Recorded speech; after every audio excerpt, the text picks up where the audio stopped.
நான் உங்கள் சிப்பிப்பாறை ஜோதிடரசு ஆதிராகவன் ஜெயபாலர். ஒரு வீட்டில் ஒரு ஜாதகத்தில் மக நட்சத்திரத்தில் கிரகம் இருந்தால் அங்கே பிரச்சனை இருக்கும். அப்போ பிரச்சனை இருக்கும் அப்படின்னு சொல்லி வரும்போது என்ன சொல்லலாம்னா, நீங்கள் எந்த குருவை பிடித்தால் உங்களுக்கு என்ன சொன்னால் பிரச்சனை சால்வ் ஆகும் அப்படின்னா, விசாக நட்சத்திரத்து குருவை நீங்கள் பிடித்தால் கண்டிப்பாக அந்த குரு சால்வ் பண்ணி கொடுத்துரு. எப்படி சால்வ் பண்ணுவார்?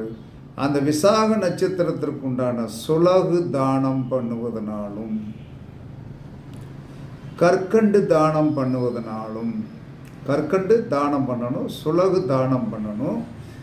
மக நட்சத்திரத்தில் கிரகம் இருந்தால் கண்டிப்பாக பிரச்சனையை விசாக நட்சத்திரத்திற்கு குரு தீர்த்து விடுவார்.